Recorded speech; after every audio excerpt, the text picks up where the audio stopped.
கடந்த மார்ச் மாதத்துல இருந்தே நிறைய ஒரு இடமாற்றங்களை நிறைய பேர் அனுபவிச்சிருப்பீங்க. தேவையில்லாத ஒரு அவமானங்களை அனுபவிச்சிருப்பீங்க இந்த ரிஷபராசி என்பர்கள். குடும்பத்தை விட்டு பிரியக்கூடிய ஒரு சூழ்நிலைக்கு நீங்க ஒரு மாற்றத்தை அனுபவிச்சிருப்பீங்க. நம்ம செய்யற முடிவு கரெக்டா, நம்ம செய்யற ஒரு தொழில் சரியான ஒரு தொழிலா, இல்ல நம்ம இந்த தொழிலை விட்டுட்டு வேலைக்கு செல்லலாமா? சில ரிஷபராசி என்பர்களுக்கு பாத்தீங்கன்னா நீங்க பணத்துல ஏமாந்துருப்பீங்க.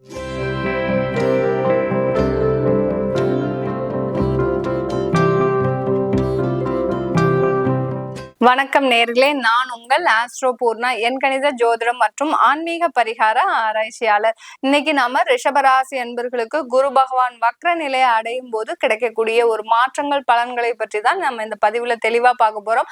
இந்த பதிவை பார்க்கறதுக்கு முன்னாடி நீங்க சப்ஸ்கிரைப் பண்ணலைன்னா சப்ஸ்கிரைப் பண்ணிக்கோங்க. பெல் பட்டன்ல ஆல் ஆப்ஷன் சூஸ் பண்ணுங்க. ரிஷபராசி என்பர்களுக்கு ராசியிலேயே கடந்த மே மாதம் குரு பகவான் பயிற்சியாகி இருக்கிறாரு. இப்போ அக்டோபர் மாதம் 9ஆம் தேதி வக்ர நிலைக்கு திரும்புகிறார் குரு பகவான்.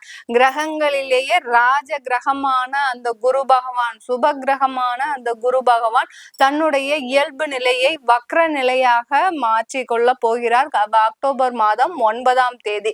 இந்த குரு வக்ர நிலையாகப்பட்டது அடுத்த வருடம் எப்போ நிவர்த்தி ஆகுது அப்படின்னு பாத்தீங்கன்னா, இந்த வக்ர நிலை இந்த 9ஆம் தேதி அக்டோபர் மாதம் காலை சுமார் 11:46 வக்ர நிலைக்கு வருகின்ற அந்த குரு பகவான் அடுத்த வருடம், அதாவது 2025 மே மாதம் 4ஆம் தேதி வரை அந்த வக்ர நிலையிலேயே இருக்கிறார்.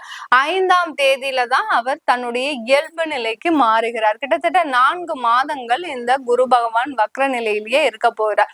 இந்த வக்ர நிலையில இருக்கக்கூடிய அந்த குரு பகவான் ரிஷபராசி அன்பர்களுக்கு பாத்தீங்கன்னா, ராசியிலேயே இருக்கக்கூடிய அந்த குரு பகவான் மே மாதத்துல இருந்தே இந்த ரிஷபராசி அன்பர்கள் கடந்த மார்ச் மாதத்துல இருந்தே நிறைய ஒரு இடமாற்றங்களை நிறைய பேர் அனுபவிச்சிருப்பீங்க. குடும்பத்தோட ஒரு வேற ஊருக்கு பயிற்சி ஆயிருக்கிறது, அடுத்து பாத்தீங்கன்னா உங்களை குடும்பத்தை விட்டுட்டு நீங்க வேலைக்காக இன்னொரு இடத்திற்கு மாற்றம் செய்திருப்பது, இதெல்லாமே நடந்திருக்கும் சில ரிஷபராசி அன்பர்களுக்கு. இப்படிப்பட்ட இந்த ரிஷபராசி அன்பர்களுக்கு இந்த வக்ர நிலை பாத்தீங்கன்னா உங்களுக்கு ஒரு நல்ல ஒரு சுகமான ஒரு வாழ்வை கொடுக்கக்கூடிய ஒரு நேரமாக இருக்க போகுது. இந்த சுப கிரகம் பாவ கிரகங்களுடைய ஒரு நிலைக்கு தள்ளும் போது இந்த ரிஷபராசி என்பர்களுக்கு சந்திரன் மீதே அந்த குரு பயணிக்கும் போது தேவையில்லாத ஒரு அவமானங்களை அனுபவிச்சிருப்பீங்க இந்த ரிஷபராசி என்பர்கள். கடன்கள் மூலமாக ஒரு அவமானங்கள் அசிங்கங்களை அனுபவிச்சிருப்பீங்க. ஊர்ல இருந்து வெளியூருக்கு செல்லக்கூடிய ஒரு சூழ்நிலைக்கு ஆளாகியிருப்பீங்க. சில பேர் பாத்தீங்கன்னா ஒண்ணுமே எந்த விதமான ஒரு பிரச்சனையுமே இருந்திருக்காது. உங்க குடும்பத்தை விட்டு பிரியக்கூடிய ஒரு சூழ்நிலைக்கு நீங்க ஒரு மாற்றத்தை அனுபவிச்சிருப்பீங்க. இந்த மாதிரியான ஒரு தேவையில்லாத மாற்றங்கள், ஏதோ ஒரு மனசுல ஒரு சஞ்சலப்பு ஏற்படக்கூடிய ஒரு நேரமாக தான் கடந்த ஒரு மார்ச் மாதத்துல இருந்து இந்த ரிஷபராசி அன்பர்களுக்கு இருந்துட்டு இருக்கும். ரிஷபராசி அன்பர்கள் பொதுவாகவே சொல்ல போனா இவர்கள் நிறைய தன்னுடைய மனசை குழப்பி கொண்டே இருப்பவர்கள். ஏன்னா இவர்களுடைய ராசிக்கு அதிபதி சுக்கிரன், இவர்களுடைய ராசியில சந்திரன் உச்சம் பெறார். அப்படி இருக்கும்போது அந்த சந்திரன் உச்சம் பெறும்போது அந்த ரிஷபராசி அன்பர்கள் எப்போதுமே பாத்தீங்கன்னா அதிகமான ஒரு மன குழப்பங்களை உடையவர்களாக இருப்பாங்க. நம்ம செய்யற முடிவு கரெக்டா, நம்ம செய்யற ஒரு தொழில் சரியான ஒரு தொழிலா, இல்ல நம்ம இந்த தொழிலை விட்டுட்டு வேலைக்கு செல்லலாமா, இந்த வேலையில நம்மளுக்கு நல்ல வருமானம் இல்லையே, நம்ம எப்படி நம்ம அடுத்த நம்மளுடைய குழந்தைகளை படிக்க வைக்கிறோம், இப்படி ஒவ்வொரு ஒரு கட்டத்திலையும் இந்த ரிஷபராசி அன்பர்கள் தன்னுடைய எதிர்காலத்தை பத்தியே நினைத்து கொண்டு இருப்பவர்களாக தான் இருப்பார்கள். தன்னுடைய வாழ்க்கை எப்படி இருக்கும், அடுத்த ஜென்மத்து வரைக்கும் போயிடுவீங்க. நீங்க ரிஷபராசி என்பர்கள் எப்படி இருப்பீங்க, அந்த அடுத்த ஜென்மத்துல நம்ம இந்த மாதிரி இன்னும் நமக்கு இந்த ஆசை தீரலைன்னா அடுத்த ஜென்மத்துல நம்ம என்னவா பிறப்போம், நம்ம எப்படி இருக்க போறோம், இப்படி தன்னுடைய மனநிலையை ஒருநிலைப்படுத்தாத ஒரு நபர்களாக தான், ஒரு ராசி என்பர்களாக தான் இந்த ரிஷபராசி என்பர்கள் நீங்க இருப்பீங்க. இப்படிப்பட்ட இந்த ரிஷபராசி என்பர்களுக்கு இந்த குரு வக்ர நிலை ஒரு அதிகமான ஒரு வளர்ச்சியையும் சுப நிகழ்ச்சிகளையும் தரக்கூடிய ஒரு நேரமாக தான் இருக்கும். இருக்கும். இப்போ உங்களுடைய ஜாதகத்திலேயே குரு வக்ர நிலை அடைஞ்சிருக்கிறாரு, குரு தசையே நடக்குதுன்னா கண்டிப்பாக இந்த 4 மாதத்துல இந்த ரிஷபராசி அன்பர்களுக்கு நல்ல ஒரு தொழில்ல ஒரு முன்னேற்றம் நடக்க போகுதுங்க. ஏன்னா உங்களுடைய ராசிக்கு அதாவது 11ஆம் வீட்டு அதிபதி லாபஸ்தானாதிபதியாகப்பட்ட அந்த குரு பகவான் உங்க ராசியிலேயே வக்ர நிலை அடையும் போது உங்க தொழிலினுடைய முன்னேற்றமாகப்பட்டது விரைவாக கொண்டு செல்லப்படக்கூடிய ஒரு நேரமாக இருக்கும். இந்த ரிஷபராசி என்பர்கள் நிறைய பேர் பாத்தீங்கன்னா கமிஷன் தொழில் செய்யறவங்களா இருப்பீங்க, இல்ல கான்ட்ராக்ட் உத்தியோகம் செய்யறவங்களா இருப்பீங்க, இல்ல கட்டிட வேலை செய்பவர்களா இருப்பீங்க.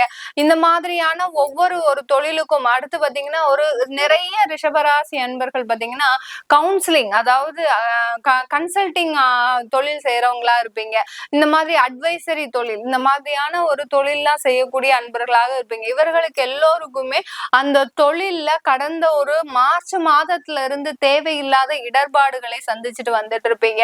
உங்களுடைய தொழில்ல உங்களுடைய மேலதிகாரிகள் மூலமாக ஒரு சப்போர்ட் இருந்தாலும் சக ஊழியர்கள் மூலமாக உங்களுக்கு நிறைய ஒரு பிரச்சனைகளை சந்தித்து கொண்டிருக்கின்ற இந்த ரிஷபராசி அன்பர்களுக்கு இந்த அக்டோபர் மாதத்திலிருந்து இந்த 4 மாதங்கள் ஒரு கொஞ்சம் ரிலாக்ஸ் மாதிரி இருக்கக்கூடிய ஒரு பெருமூச்சு விடக்கூடிய ஒரு நேரமாக தான் இருக்க போகுது.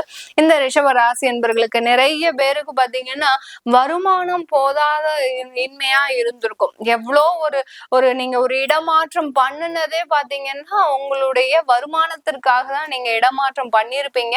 அப்படி இருந்தும் அங்க வரக்கூடிய நீங்க அங்க வாங்கக்கூடிய ஒரு சம்பளமோ அங்க வாங்கக்கூடிய வருமானமோ உங்களுக்கு போதுமானதாக இருக்காது. எவ்வளவோ நீங்க கண்ட்ரோல் பண்ணி உங்களுடைய செலவுகளை செய்தாலும் அந்த குரு பயிற்சி ஆனதுல இருந்து உங்களுக்கு அந்த வருமானம் போதாததாக இருந்திருக்கும். கடன்களை அடைக்கக்கூடிய அளவிற்கு உங்களுடைய வருமானம் இருந்திருக்காது. இந்த 4 மாதங்கள் உங்களுக்கு வருமானம் ஒரு அதிகமாக வரக்கூடிய ஒரு நேரமாக இருக்கும். சில ரிஷபராசி அன்பர்களுக்கு பாத்தீங்கன்னா நீங்க பணத்துல ஏமாந்திருப்பீங்க. நிறைய ரிஷபராசி அன்பர்கள் பாத்தீங்கன்னா கடந்த காலத்துல பணத்தினால ஏமாறப்பட்டிருப்பீங்க. சில பேருக்கு கடன் கொடுத்திருப்பீங்க, உங்களுக்கு வராம இருந்திருக்கும். சில பேருக்கு நண்பர்கள்னு சொல்லி ஒரு கைமாத்தா பணம் கொடுத்திருப்பீங்க. இப்போ உங்களுக்கு அது தேவைப்படுது, அதை கேட்டானாலும் அதை பதிலளிக்கக்கூடிய ஒரு நண்பரா இருக்க மாட்டீங்க. இப்படி ஒரு பக்கத்துல இருக்கக்கூடிய ஒரு நண்பர்களாலையும் உறவினர்களாலையும் அதிகமாக ஏமாறப்பட்டவர்கள் இந்த ரிஷபராசி அன்பர்கள். ஏன்னா நீங்க ரொம்ப வெள்ளேந்தியா இருக்கிறீங்க. ஒரு வெகுளித்தனமான பேச்சு, ஒரு நளினமான ஒரு பேச்சு, மற்றவர்களை மயக்கக்கூடிய அளவிற்கு உங்களுடைய பேச்சு இருக்கும்போது அப்படிப்பட்ட உங்களையே அவர்கள் ஏமாற்றி செல்லக்கூடிய ஒரு நபர்களாக இருந்திருக்கிறாங்கன்னா அதற்கு உங்களுடைய கால சூழ்நிலைகள் தான், உங்களுடைய ஏமாறக்கூடிய ஒரு சூழ்நிலைகள் தான் உங்களுக்கு இன்னைக்கு அந்த மாதிரியான ஒரு ஏமாற்றத்தை தந்திருக்கு. இது எல்லாமே இந்த 4 மாதத்துல அந்த பண வரவுகள் எல்லாமே வரக்கூடிய ஒரு நேரமாக இருக்கும் இந்த ரிஷபராசி என்பர்களுக்கு. ஏன்னா குரு வக்ர நிலை அடையும் போது இந்த ரிஷபராசி என்பர்களுக்கு வராத பணங்கள் வரக்கூடிய ஒரு நேரமாக தான் இருக்க போது இந்த ரிஷபராசி என்பர்களுக்கு. இந்த ரிஷபராசியில இருக்கக்கூடிய பெண்கள் பாத்தீங்கன்னா அதிகமா ஒரு உழைப்பாளிகளாக தான் இருப்பாங்க.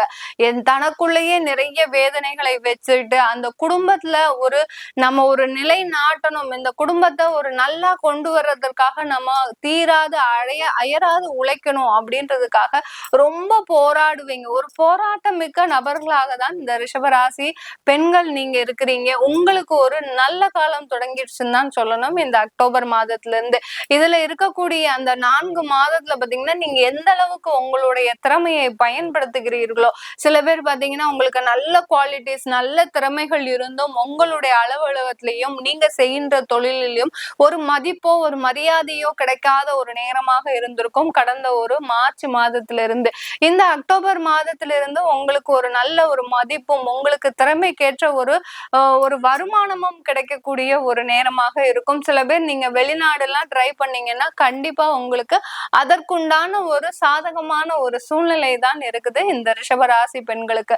ரிஷபராசியில் இருக்கக்கூடிய பொதுவான நபர்களுக்கு இந்த வேலை வாய்ப்பு சம்பந்தமான நிறைய வளர்ச்சிகள் கிடைக்கக்கூடிய நேரம். சில பேர் பாத்தீங்கன்னா கடந்த ஒரு 1.5 வருடமாக நீங்க வேலைக்காக ட்ரை பண்ணிக்கிட்டே இருக்கிறீங்க, எந்த விதமான ஒரு மாற்றமும் இல்லை.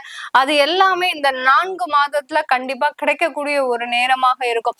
மேடம் நாங்க இப்படியே உட்கார்ந்து இருந்தா எங்களுக்கு வேலை கிடைச்சிருமான்னு நிறைய பேர் மனசுல நினைச்சுக்கிட்டே இருக்கிறீங்க. எந்த விதமான ஒரு முயற்சியும் இல்லாமல் உங்களுக்கு உங்களுக்கு எந்த கிரகங்களும் எந்த விதமான ஒரு வாய்ப்பையும் கொடுக்கவே கொடுக்காது. நம்ம எந்த அளவுக்கு ஒரு முயற்சிகளை செய்யறோமோ அந்த கால நேர சூழ்நிலைகள் உங்களுக்கு சாதகமாக இருந்ததா, உங்களுடைய சுய ஜாதகத்துக்கும் சாதகமாக இருக்கும் போது கண்டிப்பா இந்த காலகட்டம் இந்த ரிஷபராசி அன்பர்களுக்கு 100% வேலை வாய்ப்பு பலன்களை கொடுக்கக்கூடிய ஒரு நேரமாக இருக்கும். இந்த ரிஷபராசி அன்பர்களுக்கு எல்லோருக்குமே, ஆண்கள் பெண்கள் எல்லோருக்குமே பாத்தீங்கன்னா உங்களுக்கு அந்த என்ன சொல்றது, திருமண வாய்ப்புகள் கூடி வரக்கூடிய நேரம். சில பேருக்கு மார்ச் மாதத்துல நீங்க ஆவணியில கல்யாணம் வச்சிருப்பீங்க, அது எல்லாமே நின்றுக்கும். அதெல்லாம் பாத்தீங்கன்னா அந்த குரு பகவான் இயல்பு நிலையில இருக்கும்போது இந்த மாதிரியான ஒரு அவமானங்களை சந்திக்கக்கூடிய ஒரு நேரம்.